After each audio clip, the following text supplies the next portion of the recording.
Normalmente nos demorábamos 4 clases en estas dos clases, no 5 clases a veces, porque son temas centrales del aprendizaje cardiológico, insuficiencia cardíaca y síndrome coronario agudo. Pero no vamos a tener mucho tiempo, incluso estoy con temor de que no tengamos tiempo de ver el curso de electro. Ya en el ciclo pasado realmente nos quedaron 2 clases y hubo que a trompicones a enseñarles algo de cómo interpretar un trazado electrocardiográfico. Pero bueno, vamos a ver este tema que se refiere al infarto coronario agudo, que como ustedes conocen, hay una contradicción paradójica muy interesante. Aumentan los casos de infarto y de síndrome coronario agudo, que no es lo mismo, en el mundo occidental, pero disminuyen las tasas de mortalidad por infarto. Y eso tiene una explicación. Vean que en Estados Unidos se infartan aproximadamente por año 1 millón de personas, ¿se dan cuenta? 1 millón de personas aproximadamente tiene o un síndrome coronario agudo que termina en infarto en Estados Unidos. Pero de este millón de personas solo fallecen menos de 180,000 personas, menos. Y si llegan al hospital, al momento de infartarse, no fallecen ni el 10%. Y los que fallecen, de los 180,000 que fallecen, el 90% lo hace a la hora del infarto. ¿Se dan cuenta de esta paradoja? ¿Por qué razón cuando llegan a los hospitales solo fallece el 10%? Porque es evidente que a estas alturas, en los países desarrollados, la atención hospitalaria para un infarto ha mejorado. Los métodos diagnósticos han mejorado. Imagínense en el Ecuador hace 20 años, o 15 años, 20 o 15 años. ¿Qué teníamos para ofrecerles en el infarto? A más del electrocardiógrafo y un eco por ahí mal hecho por nosotros los cardiólogos. No teníamos nada, muy poco, muy poco. Por lo tanto, los que se infartaban, casi la mayoría moría. Ahora, ha aumentado la incidencia de infarto, pero ha disminuido la mortalidad. ¿Por qué? Por el acceso a la tecnología. Antes, ¿qué se podía pensar que en plena etapa de un síndrome coronario a alguien se le pueda abrir la arteria y poner un stent, hacer lo que se llama la neoplastia primaria, que es lo que se está haciendo ahora en el mundo entero? Si el paciente tiene 12 horas de evolución o menos, va al hospital, se le dilata la arteria, se le pone un stent medicado y se va a su casa. No se infartó. O si se infartó, el infarto es de mínima extensión y su evolución es recontra buena. ¿Se dan cuenta? Antes, ¿qué podíamos hacer eso? Por lo tanto, infarto era casi sinónimo de muerte. Casi sinónimo de muerte. ¿Sí está claro esto, no? Y hay otras cosas importantes. Mitos que vamos rompiendo. Hasta eso voy a brindar con la torre, que lo veo que está todavía dormido. Xavier, lo veo todavía con sueño ahí, Xavier. Estás en la cama todavía, oye, hijo. Salud, tómate un vino, Xavier, tómate un vino. Salud. ¿Vamos a ganar mañana, Xavier, o no? Sí ganamos mañana. Mañana es hasta por honor mañana. Saludos, doctora Gisela, un vinito. Si le gusta el vino, doctora Gisela. Un vinito. Saludos, doctora. Si le gusta el vino, doctora Gisela, o no le gusta. Sí. Un vinito después del almuerzo, haga como Xavier. Xavier se toma escaña manavita. Pero usted vea, Gisela, un vinito de la cosecha argentina. En España tienen una costumbre muy bonita la gente de los campos. Y lo describo por la familia de mi esposa. Ellos saben tener unas cuevas donde curan el vino. Se meten ahí, hay barriles de vino que tienen años curándose. Y la gente después del almuerzo va a tomarse su vasito de vino al pie de su barril, donde están a la cueva. Hay gente que tiene cuevas grandes con barriles que tienen 20, 30, 40 años curando el vino ahí. Muy bonito. Otros toman el carajillo famoso, el cafecito mezclado con coñac, y siempre tienen un dulcecito que han hecho por ahí. Yo antes no me gustaba el vino. Yo soy abstemio total, no bebo nunca. Me tomo mi vinito para dar clase y después de almuerzo una media copita de vino tinto que mejora mucho el endotelio de las coronarias. Mucho el endotelio porque tiene tecofenoles que rejuvenece el endotelio. Yo no me he embriagado en mi vida, ni para mi graduación, ni para mi matrimonio, ni para nunca. Nunca.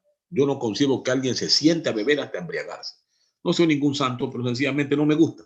No le cogí sabor a... Yo no aguanto el whisky, no tolero ni para brindis. No tolero, sencillamente no tomo.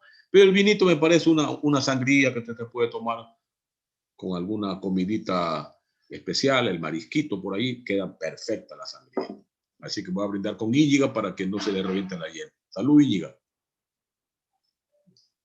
Ay, qué rico vino. Bueno, vamos a ver. Entonces les decía que hay algunos mitos que debemos romper. Primero, se nos decía que el infarto se produce por el esfuerzo físico. Dice, no trabajes mucho que te vas a infartar. Clásico eso, ¿verdad? Y es mentira. El infarto en el 68 o 70% de los casos se produce sin que hayamos hecho un esfuerzo físico importante, perdón. Diga, buenos días. Muy nerviosa, muy tensa, y estamos los cardiólogos de un estrés continuo realmente. La gente, perdonen esto, pero... Y si no contesto, la gente me reclama, doctor, apagó su celular. Y es una cosa terrible. Ya le tengo terror a la pantalla. Lo tengo sin volumen, pero por gusto lo traje para acá. Bueno, disculpe, por favor, les ofrezco disculpas. Entonces les decía que el mito del esfuerzo no es verdad. Casi el 68-70% de la gente que se infarta lo hace en reposo, estando acostado, durmiendo. Por lo tanto, no es verdad que el esfuerzo físico. Tampoco se necesita que una arteria esté obstruida totalmente con una placa aterosclerótica. Yo, cuando era estudiante, creía que para poderse infartar, el paciente tenía que su arteria irse tapando con una placa aterosclerótica, y tampoco es verdad. Lo único que se necesita para que se desarrolle un síndrome coronario agudo es que haya una placa en la luz de la arteria. No importa lo que esté obstruyendo la luz de la arteria, sencillamente una placa. Y que esa placa se rompa. Mientras más joven es la placa, mientras menos consolidada esté la placa, se rompe más fácil. Ya veremos lo que la pueden romper. Súbita elevación de la presión arterial, una impresión emocional severa, que se le falleció la mamá, la mujer, el hijo, lo que quiera. Algún zamarro fue a fumar al lado suyo y le ocasionó una vasoconstricción terrible que le rompió la placa, pisó bruscamente un área helada que le cerró la coronaria. Es decir, cualquier factor que rompa la placa puede desencadenar el mecanismo de la coagulación que termina ocluyendo la placa, síndrome coronario. Por lo tanto, no se necesita que una placa aterosclerótica obstruya totalmente la arteria, solo que haya una placa. De hecho, el 70% de los infartos o síndrome coronario agudo ocurren en personas que tienen placas que no obstruyen más del 50% de la luz de la arteria. ¿Se dan cuenta? No obstruyen más del 50% de la luz de la arteria. Solo un 25% se da en pacientes que tienen placas que obstruyen entre el 50 y el 70% de la luz de la arteria. Y solo un 20 o un poquito más por ciento en pacientes que tienen placas que obstruyen más del 75% de la luz de la arteria. Por lo tanto, por favor, no es verdad que la placa debe obstruir toda la luz de la arteria. Pero como eso es un hecho biológico, por ejemplo, ustedes a la edad que tienen, un promedio de 23 a 24 años, a 25 años tienen ustedes. Es improbable que tengan placas importantes. Algunos puedan tener, si son fumadores, es probable que tengan placas ya. Yo, que tengo 66, me voy a cumplir 66. Es probable que en algunas de mis arterias coronarias o en cualquier parte del sistema arterial ya tenga placas. Porque aquí nacimos para morir. Nadie nace para ser inmortal. Y los procesos biológicos se van cumpliendo y uno va envejeciendo paulatinamente. Lo que antes yo podía hacer hasta jugar fútbol hace 5 años, ahora lo hago pero con torpeza. Y después de 5 años posiblemente ya no pueda jugar. Todavía hago ejercicios, todavía nado, todavía me puedo mover, tengo 66 años, voy a cumplir. No estoy viejo, pero ya no soy adolescente. Por lo tanto, este tipo de cosas vayamos sacándonos como mito. Ya veremos. Lo que se necesita es que se rompa la placa, se fisure la placa, se ulcere la placa, se liberen del núcleo de la placa colágeno, sustancias vasoconstrictoras, el tromboxano A2 y un montón de sustancias que activan la agregación y adhesión plaquetaria y que se produce el trombo. En algunos casos, ese trombo ocluye totalmente la luz de la arteria. Ahí encontraremos elevación del segmento ST. Y cuando el trombo no obstruye totalmente la luz de la arteria, ahí encontraremos descenso del segmento ST. Miren qué bonito que es todo esto. Y vean lo que dice la definición muy bien de lo que es un síndrome coronario agudo y o infarto. ¿Por qué le digo y o infarto? Porque el síndrome coronario agudo realmente es lesión. Es un estado clínico que está amenazando con necrosar el miocardio. Pero si nosotros logramos aperturar la arteria obstruida antes de las 12, otros dicen 14 horas de que inició el proceso, es probable que no llegue a necrosarse el ventrículo. O si se necrosa, tengo una extensión pequeñita y el pronóstico sea bueno. Por eso es que ahora lo que se procura, le estoy dando un resumen de este tema, es abrir la arteria, o ya sea con fármacos, la trombolisis, o con angioplastia para que el flujo retorne a la arteria y no llegue a infartarse el individuo. Quede solamente el ventrículo como en lo que se llama hibernado. ¿Qué significa entonces un ventrículo hibernado? Significa un ventrículo atontado, alelado, como un boxeador que no está cao, pero está con un knockdown. Le pregunta, ¿puedes continuar? Y está ahí que se bambolea, pero no está knockout todavía. Así ocurre acá. Si le logramos abrir la arteria antes de las 12 horas de que inició el cuadro, posiblemente quede hibernado y no necrosado. ¿Está claro, Ronaldo? No necrosado. Melissa, ¿está claro, por favor? Y paulatinamente el corazón va recuperando ese segmento, sus capacidades metabólicas. Por eso es que tenemos 12 a 14 horas para actuar en un síndrome coronario agudo. Pero les pregunto, ¿aquí estamos preparados para abrir la arteria en 12 a 14 horas de un paciente que empezó su cuadro de obstrucción arterial en la coronaria? En muy pocos centros, ¿sí o no? Y eso me hablo en Guayaquil. ¿Cómo será si alguien se me infarta en Ventanas? Alguien se me infarta en Charapotó, alguien se me infarta en Río Chico, alguien se me infarta en Montalvo, en Vinces mismo o en Chone. ¿Se dan cuenta? ¿Qué le ofrecemos? Solo tratamiento paliativo. ¿Ya? Si alguien les viene a decir lo contrario, díganme, esto nos dijo el doctor Morán. Y que me rebatan en un foro. ¿Saben por qué voy a morir pobre yo? Por ser honesto hasta en la ciencia. Si hay algo donde hay deshonestidad es en la ciencia. Por lo tanto, si a alguien le quieren abrir la arteria después de 12 a 14 horas que inició un cuadro solo comercial, porque aunque el flujo regrese a esa zona, ya se murió el miocardio. No hay nada que ofrecerle, ya se murió. Le estamos abriendo solo para pasar la planilla. ¿Está claro esto, Michelle? Por favor. Michelle Yunga, ¿está claro esto? Melissa. Sí, Ronaldo, ¿claro esto? Isaac. Usted, un minutito, doctor. Esto empezó a las 8 de la mañana y ya estamos hoy día a 6 de la tarde. ¿Para qué diablo le va a abrir? Ya eso se murió. Ya no hay nada que ofrecerle. Solo tratar de las complicaciones que puede haber ocasionado el infarto. Vean lo que dice por eso aquí. Es una necrosis del músculo cardíaco como consecuencia de una isquemia severa y aguda. La isquemia se presenta por oclusión coronaria aguda tras la rotura de una placa de ateroma vulnerable. Esto lo escribí yo, este concepto. Vea, Michelle, ¿está bien escrito la palabra rotura de una placa o será ruptura de la placa? ¿Qué opinas tú, mija? Michelle Lunga. Sí, puede ser ruptura también. Ruptura. ¿Tú qué opinas, Ronaldo? Ruptura. Isaac, ¿qué opinas? Entonces, ¿debo corregir ahí la palabra? ¿Debo corregir? Voy a brindar un poquito. No debe corregir, doctor. Es rotura, está bien puesto. Isaac. Sí, doctor, sí.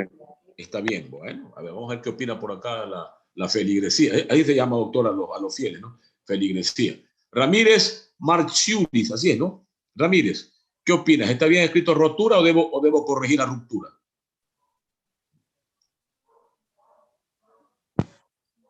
No te escucho, Está hijo. bien, doctor. ¿Está bien puesta rotura? Sí, está bien escrito. Está bien escrito. Renato Soriano. ¿Está bien escrito? Efectivamente, está bien escrito, porque se refiere a un hecho material. La ruptura es sentimental. Cuando usted rompe con su novia, con su novio, esa es una ruptura sentimental. Pero esto es material. Se rompió la placa, una rotura de una placa. Y ahí se desencadena todo el fenómeno de la coagulación, porque se liberan sustancias vasoconstrictoras, colágeno, tromboxano A2 y todos los productos que estimulan la adhesión y agregación plaquetaria. Si se tapa toda la luz arterial con ese trombo, síndrome coronario agudo con elevación del segmento ST, y el infarto resultante se llama infarto transmural y deja una onda Q de recuerdo. Pero si el trombo no tapa toda la arteria, sino solamente parcialmente la arteria, en el electro se verá un síndrome coronario agudo con descenso del segmento ACT.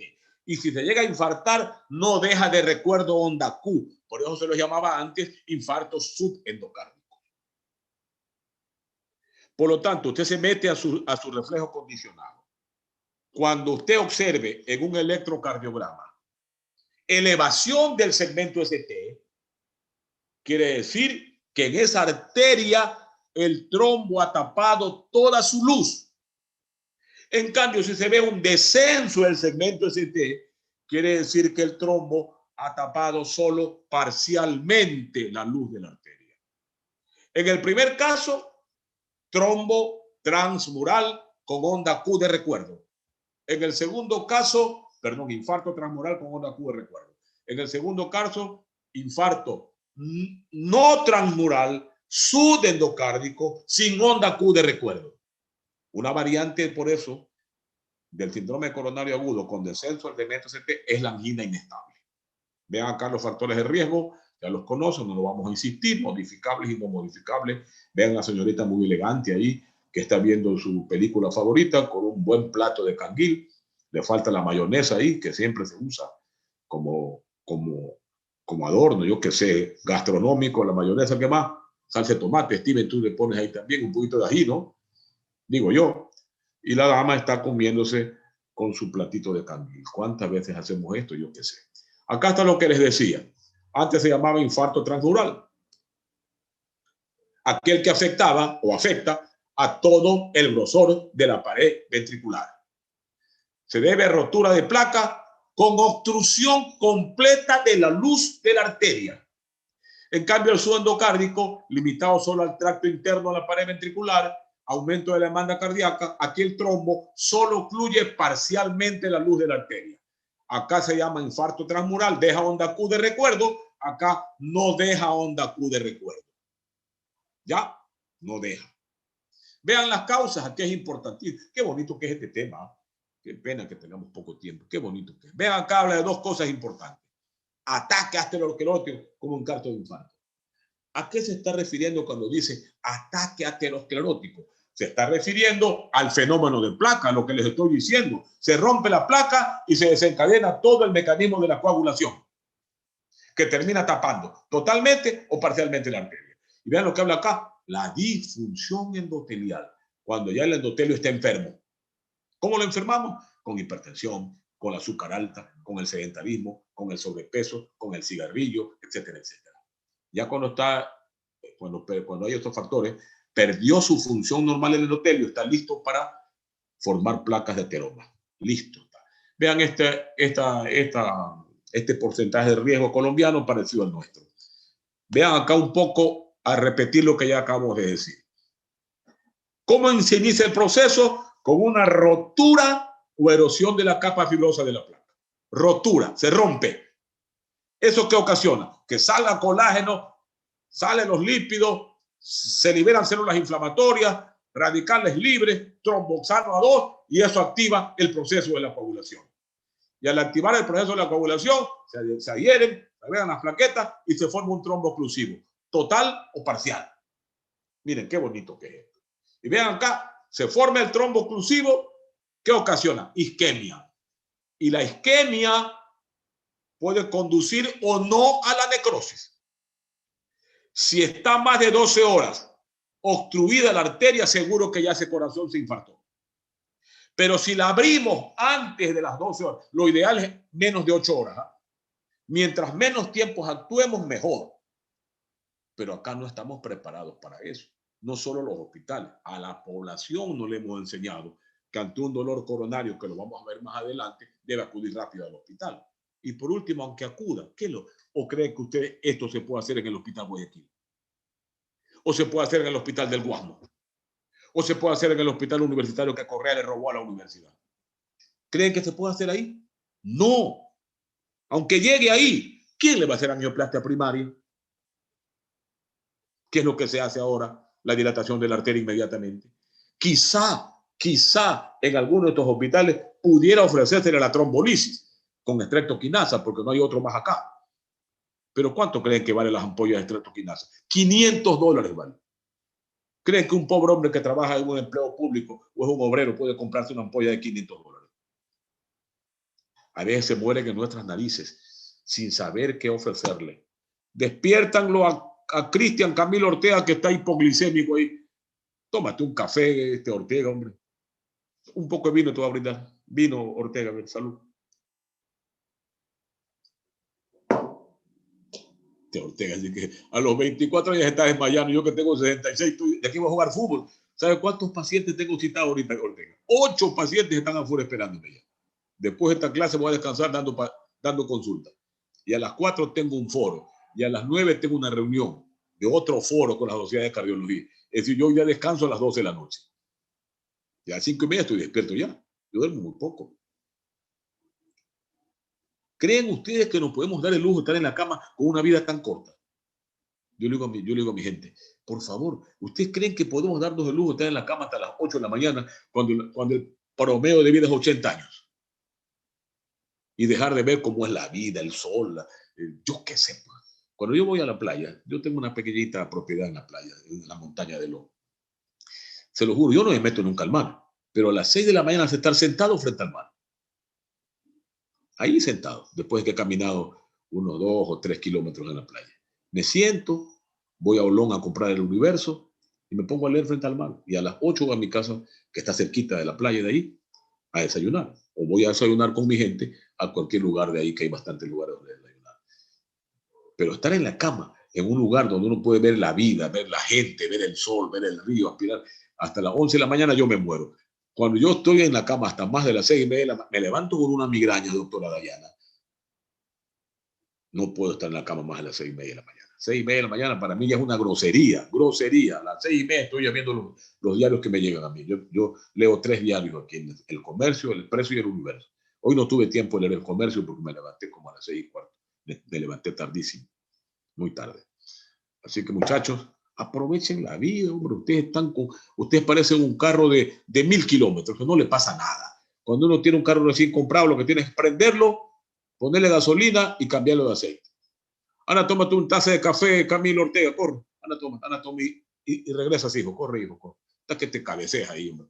Ana, tómate una taza de café. De verdad te digo. Tranquilo, yo no me siento incómodo, pero debes estar cansado por algo. Debes estar tenido mala noche, igual trabaja y yo no conozco. Ok, continuamos. Acá está entonces lo que ya hablamos: isquemia, necrosis, que mantiene más de 12 horas, alteración del ritmo, contractilidad y insuficiencia cardíaca. Ya esto vimos. Acá está la clasificación que les he dicho desde que comenzó la clase. Síndrome coronario agudo con elevación del segmento ST, dan infarto que antes se conocía como infarto transmural, dejan onda Q de recuerdo. ¿Qué es lo que debe recordarle rápidamente esto en la cabeza? Que ha habido una obstrucción total de la luz de la arteria. Acá, en cambio, cuando usted ve en el electro un descenso del ST, es decir, sin elevación del ST, quiere decir que la arteria solo está obstruida parcialmente. ¿Se dan cuenta? Solo parcialmente. Listo. Acá vean esto. Acá escasez significa síndrome coronario agudo sin elevación del segmento ST. Solo se caracteriza por una emisión crítica menor completa, lo que les digo, de la luz de la arteria o con circulación colateral. ¿Cómo se clasifica? Sin elevación del segmento ST, es bien inestable. Las dos variantes del síndrome coronario agudo. Vean que esta placa, miren acá, aquí está obstruido el 60% de la luz. Acá está obstruido el 80% de la luz. Acá está obstruido el 90% de la luz. Imagínense cuántas de estas placas tendré yo, Dios mío. Debo tener de alguna de ellas, Melissa, ¿sí o no? Ya a estas alturas debo tener ya estas plaquitas. Ya parezco un carro de 200.000 kilómetros. Hay que tumbar máquina, Ronaldo. Yo ya a estas alturas estoy por tumbar máquina ya. Ustedes, en cambio, ponen gasolina, aceite y ni agua alrededor, que ni les consume agua y se van de viaje. Ya está. Ya está. Se van hasta donde llega la gasolina. Dice, señorita, póngamele $4 de gasolina hasta donde lleguemos. Se queda botado en el peaje. Hasta ahí llega. Ya, está claro. Síndrome coronario agudo. La angina inestable, ya saben, es una forma de síndrome coronario agudo que ocurre en reposo y es prolongada, que se inicia recientemente. Es una angina diagnosticada previamente que ha llegado a ser más frecuente, de mayor duración, y actividad aumenta de una o clase más al menos en la clase 3, la angina inestable. Ya esto de aquí, ya estamos repitiendo, no vamos a insistir. Ya esto hemos visto. Y vean esto acá tan bonito. ¿Qué ocurre? Hay una disminución del flujo de las arterias, de la sangre de las coronarias por el trombo, que hemos dicho. Y esta lesión de la placa, lo que les he dicho, el fenómeno de placa, ¿por qué puede iniciarse? O por el tabaquismo, es decir, usted estaba tranquilo ahí y pasó un zamarro fumando al lado suyo, o usted fumó de mañana. ¿Qué hace la nicotina? Tremenda vasoconstricción arterial coronaria. Le puede romper la placa por aumento de la presión en la superficie de la placa. Ojo, que una simple fumada de mañana o que olió el cigarrillo le puede desencadenar un fenómeno de placa. Romperse la placa y producir de toda esta cascada de la coagulación que te puede terminar hasta con su vida. Todo tabaquismo, o se le sube bruscamente la hipertensión. Por ejemplo, un embelecista ve la camisa amarilla, se le puede dar un fenómeno de placa. Cuidado, Torres, ¿eh? Cuidado. Despacito. Mira, la doctora María Cristina, yo sé que usted es embelecista, pero la vida es esa, doctora. La vida es dura. De repente los muchachos también tienen derecho, los muchachos embelecistas también. Hay una promoción, doctora María Cristina, para hacerte barcelonista a fin de año. Estamos dando un ticket para un pavo de fin de año. Está bien. Pero tienen derecho los muchachos embelecistas, tienen derecho. Ven a Barcelona, te ponen, hasta fenómeno de placa les puede dar. Fenómeno de placa. Voy a tener que agregar yo en los factores de riesgo coronario: fumar, hipertensión, diabetes, obesidad, sedentarismo, ser embelecista. Un factor de riesgo coronario grave. Cuidado, Steven, ¿verdad? Steven se acaba de asustar aquí. Yo estoy embelecista. Factor de riesgo coronario, Steven. Sufren esos muchachos. En el sitio de la rotura se forma un trombo mural y se obstruye la arteria recta. Bueno, aquí está ya todo lo que es hecho. Todo lo que hemos visto. Se libera trombostama 2, todo lo que ya no vamos a repetir. Ahí está la cascada de la coagulación, es activada al quedar expuesto el factor hístico en las células endoteliales. Al final la arteria afectada queda ocluida. Ya hemos hablado todo eso. Y acá está lo que ocurre en resumen. Ya todo esto hemos hablado. Vean el grado de daño al miocardio. Esto es bonito. Grado de daño al miocardio. ¿Cuándo se daña más el miocardio? Primero tiene que ver el territorio que riega el vaso afecto. No es lo mismo que se le tape la descendente anterior a que se le tape una rama de la descendente anterior. ¿Cuál le dará un infarto más extenso? Si se le tapa el tronco de la descendente anterior. Imagínense si se tapa el tronco de la coronaria izquierda que da lugar a la circunfleja y a la descendente anterior. Por eso esos son los que se mueren a la hora del infarto, porque se queda sin ventrículo prácticamente el corazón. Si se tapa el tronco, recuerden cuando hicimos el recuerdo de la anatomía del árbol coronario epicárdico, se divide en descendente anterior y en circunfleja. Entonces, si se tapa el tronco, por eso es que los hemodinamistas y los urbanos le tienen terror a meter catéter o a operar el tronco, porque si se le tapa el tronco, se le queda el quirófano del paciente. Por lo tanto, el territorio tiene que ver con el diámetro del vaso afectado. Y también tienen que ver si la oclusión es total o parcial. Por lo tanto, no es lo mismo cuando hay una elevación del segmento CT o cuando hay un descenso del segmento CT. ¿Ya? La duración de la oclusión. Si pasa de 8 a 10, 12 horas, evidentemente que es más grave que le abramos la arteria antes de las 8 horas. Si se la abrimos antes de las 8 horas, es probable que ese ventrículo todavía no se ha necrosado, solo queda hibernado. ¿Está claro, Carolina Nicole? ¿Sí queda claro? Sí, doctor. Muchas gracias. Después la sangre que aportan los colaterales y la demanda del oxígeno por parte del miocardio. Vean acá la clasificación funcional de Killian-Kimball. Ya estamos, yo sé que estamos cansados todos, pero permítanme 10 minutitos más y terminamos. Unos 5 minutos más. Para la próxima clase terminar este tema y entrar a ver estenosis mitral reumática. Ya la próxima clase veremos estenosis mitral reumática. Vean los signos de Killian-Kimball.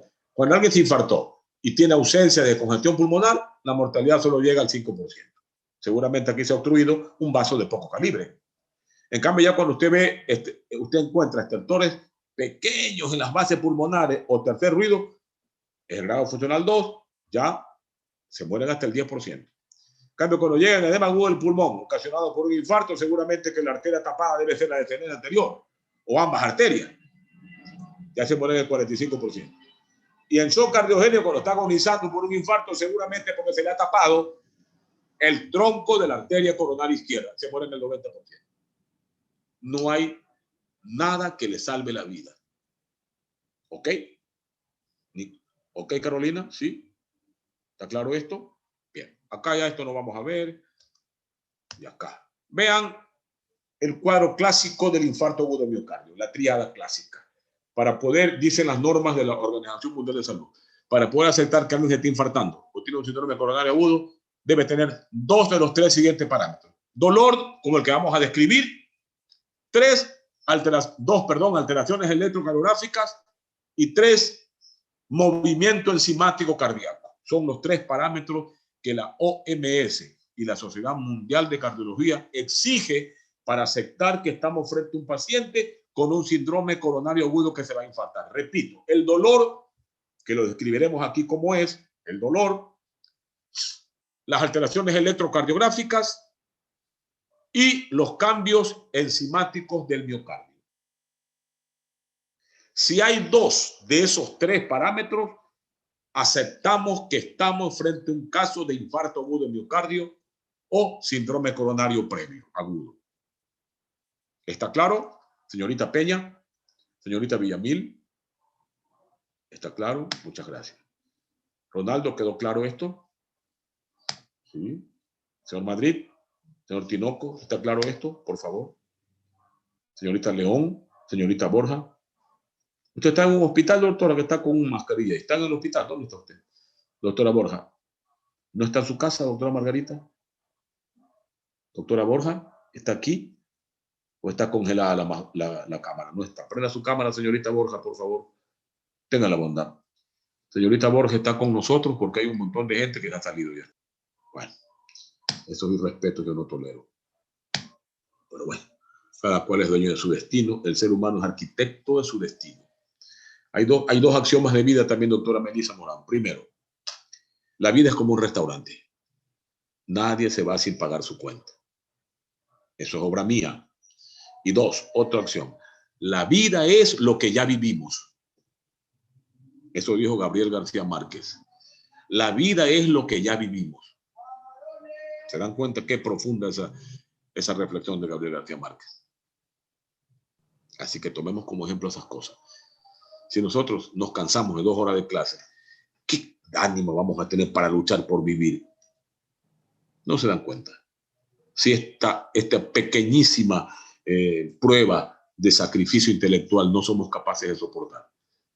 Cuando vayamos a otro lugar donde tenemos que estar en clase de las 7 de la mañana y estar de guardia hasta las 5 de la tarde del siguiente día, porque hacían las guardias en Barcelona, entrábamos a las 7 de la mañana a clase, de 7 a 9 clase, y teníamos asistencia en las salas de 9 a 11 de la mañana, y los que estaban de guardia de 11 de la mañana hasta las 5 de la tarde del siguiente día.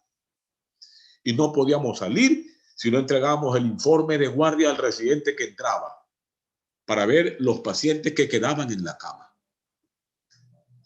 Si esto no estamos dispuestos a soportar, ¿qué vamos a estar dispuestos a soportar? Lo que les acabo de decir, y encima con hambre, porque afuera los que no tenemos tantos recursos, al inicio pasamos hambre, porque no nos sobra plata para estudiar. Imagínense yo estudiando en Europa, ¿qué plata me iba a sobrar? Me quedaba en el hospital hasta que den la cena, aunque no estaba de guardia, no me iba hasta que sirva la cena para comer en el hospital.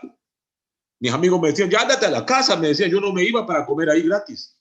¿Qué me iba a ir? ¿Qué comida me esperaba en mi casa si yo vivía solo?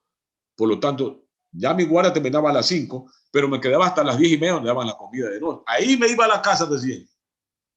Dolor del infarto. Yo les dije, 2 de los 3 parámetros se exigen para aceptar que estamos frente a un infarto. O el dolor, o las alteraciones enzimáticas, o las alteraciones del electrocardiograma. ¿Cómo es el dolor? Clásico. Tenemos que aprenderlo a escudriñar para saber que no nos vamos a confundir, porque en la caja torácica pueden haber dolor de varias estructuras que no es el corazón. Aquí están las costillas, el cartílago, las arterias, las venas, el esternón, el omóplato, los músculos, las mamas en la mujer, el esófago, el pericardio, la pleura parietal. Cualquier cosa de esas puede doler. Pero el dolor de la angina de pecho, el dolor del síndrome coronario agudo, de aquel que se está infartando, primero es el más intenso en medicina. No hay otro más fuerte que este. Dirán algunas chicas con razón quizá.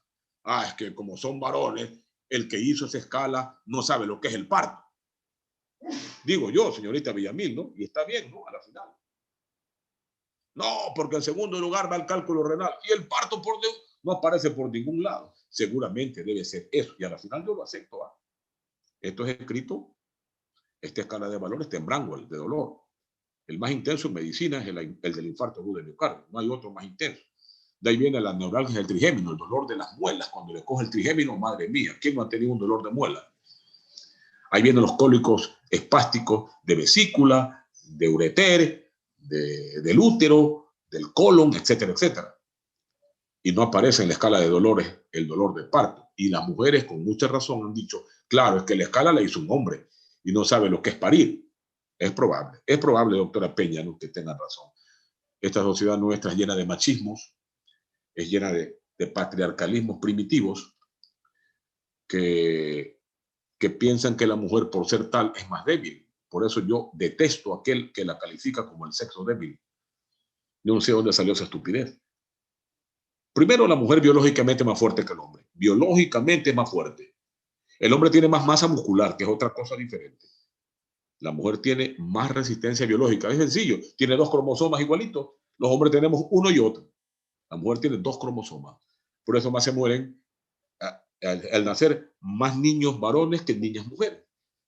Eso es claro. ¿Qué le pasa a Torres? Está con frío. Emilio Torres está con frío. Pero mírenlo, Emilio, con una colcha, parece perro dálmata ahí con esa curva. ¿Estás con frío, Torres? Madre mía, a las 10 de la mañana, Torres, hombre. Hace frío, ¿no? Estos muchachos. Doctora Cristina, ¿cuánto le pone usted a Torres en estos momentos? La escala de 1 a 10. Califícalo a este muchacho. Mire que lo oye usted esa posibilidad de calificar a su compañero. ¿Cuánto le pone? ¿9.75? No creo, ¿no? Le pondrá un 3. Califíquelo, doctora. 8, póngale, 8. Pasa y se gradúa. Ya. Entonces el dolor, ¿cómo es el dolor del infarto o de la angina de pecho? Un dolor opresivo en el área de la corbata de Wenckebach. En medio aquí. Es clásico, se agarra el pecho como hace este señor. Mire, aquí, engarra, como que le comprime. Dice, doctor, me oprime en el pecho. O como una pesadez que no me deja respirar. Casi nunca tipo punzante. Cuando alguien viene, se soba todo el pecho, me duele, tranquilo, eso no es cardiológico. O viene una señorita, se levanta la mama que tiene un sostén número 40, me duele acá abajo, de la mama nunca he visto yo un dolor de síndrome coronario. Ya terminó.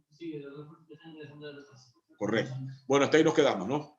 Ya terminó. Ah, ya terminó. Correcto. Bien, nos quedamos ahí. La próxima clase culminaremos síndrome coronario agudo y entraremos a ver estenosis mitral reumática. Muchísimas gracias, jóvenes, por estar en